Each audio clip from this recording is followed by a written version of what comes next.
Kate is back on the cover of Hello magazine on her own terms. Didn't Meghan talk about everything being on her own terms on a recent podcast?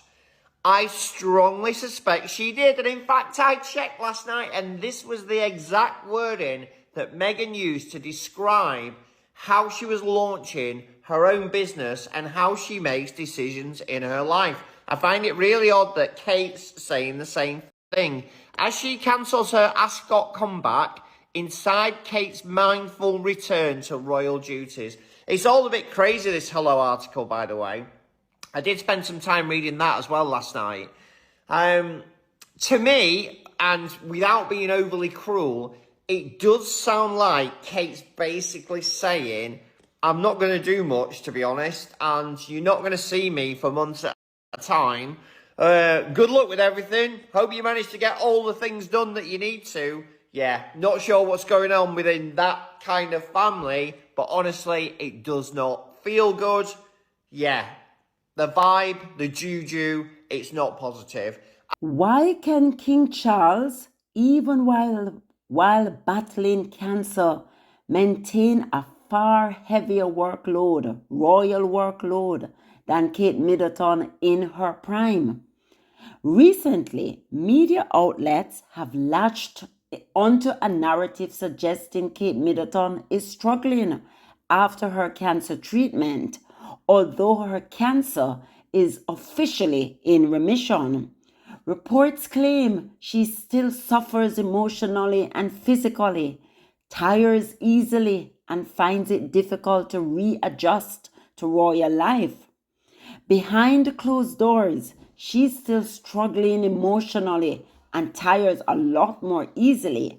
It's taking longer to readjust to royal life after her cancer treatment. She's unofficially stepped back from royal duties this summer. And of course, William is wholly supportive. This BS line of reasoning of why Kate and William are so lazy is just annoying, and it continues to be in the paper, but they're getting tired of it. This should come as no surprise. Back in September 2024, the palace released a video where Kate herself declared she had finished chemotherapy. One of her key messages: she should not be returning to full-time royal duties immediately and would need to take things slowly. That video set expectations. Kate would do very few engagements, and that's exactly what we have seen. Yet, criticism grows louder. Media outlets, usually favorable towards Kate, now ask why she doesn't work as much as older royals, such as Princess Anne or even her father-in-law, King Charles. And here's the contradiction. King Charles continues to work despite undergoing cancer treatment in his 70s. Princess Anne tirelessly fulfills hundreds of engagements. Meanwhile, Kate, freshly in remission, struggles to just a handful of appearances. So, what counts as a royal engagement, you ask? In reality, these are symbolic appearances, ribbon cuttings, meet and greets, hospital visits, school openings, photo ops, and yes, don't forget Wimbledon. Don't forget the sports events. Those seem to be work.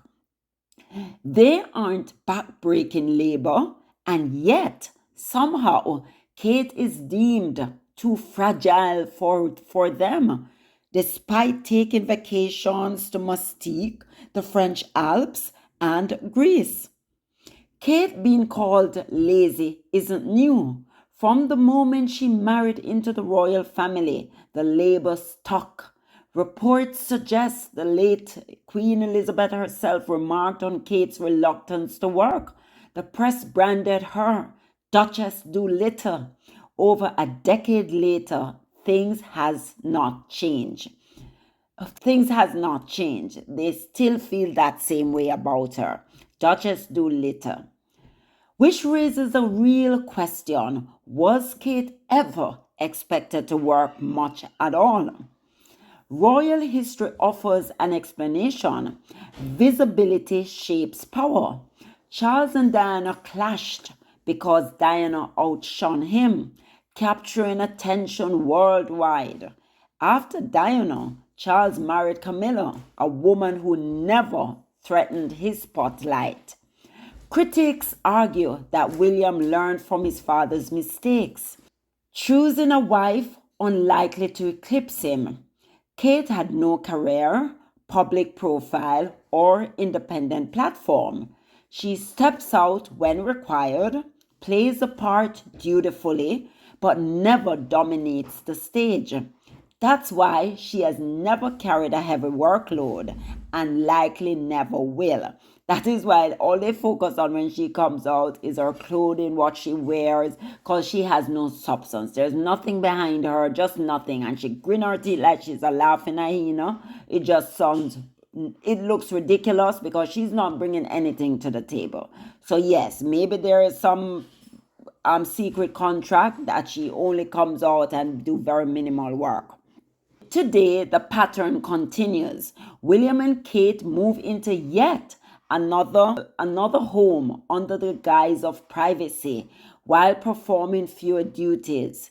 Kate functions as a part-time royal, appearing mainly at ceremonial occasions. The palace wants her visible enough to uphold the perfect royal family image, but never prominent enough to threaten William's position.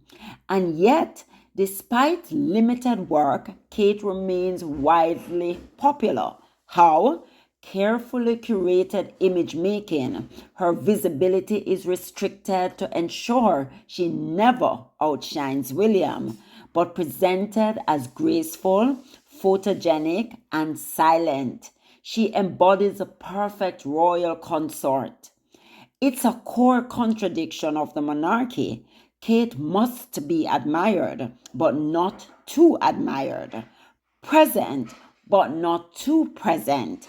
Her role is not to innovate, lead, or outshine. Her role is to reinforce reinforce the hierarchy. The one at the top must be the one that is shining all the time. So she is to mute herself. Basically, that's what they want. This explains why Meghan Sussex faced such fierce rejection. Meghan drew attention naturally through career, charisma, presence, and even race, threatening the carefully maintained balance. She refused to dim her light. Kate, on the other hand, was always meant to be the acceptable wife, compliant, photogenic, and obedient. Nearly 20 years into royal life, Kate's public speaking still falters, despite all the palace resources at her disposal. She was never chosen for charisma or intellect, but for the ability to play the part. So, the next time you see headlines about Kate's workload or lack thereof, remember this isn't about health, effort, or talent. It's about image, strategy, and maintaining the air spotlight, which he's not maintaining because he's doing a piss poor job, because William as well is also boring, he's lazy, he lacks all the self-import, he just doesn't know how to garner the support. If you notice, whenever something is written about William, people don't care. The only time they care is when Kate comes and they can talk about her clothing or those frivolous thing about you. There's no stability. There's no substance to any of them. The two of them they just lack what a royal is supposed to have, the spotlight.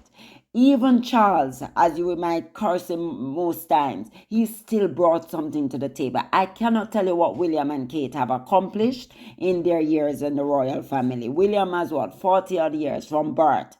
Kate is there 20 years. What can you say you know that they have accomplished over that period of time? Nothing, nada. And they are so lazy. And that is why they are upset with Harry and Meghan, because they wanted Harry and Meghan to do the work and they take the praise, take the limelight from Harry and Meghan, steal their workloads, steal their innovation, anything that they come up with. They would maybe say, oh, it's William did it, or they did it as a group, because they did not want Harry to maintain the spotlight which she has, right? So that is it. So admired but not too admired, as I said before, present but not too present, the art of royal visibility. That's what we're bringing in today, guys. So yes, people are talking about it. People are pissed off because people are saying they are not working and they're living off the public purse, right? So you tell me how you can square that. So anyway, guys, that's all I wanted to bring you. Please don't forget to like, subscribe, turn on your notification bell so you never miss a beat. Bye.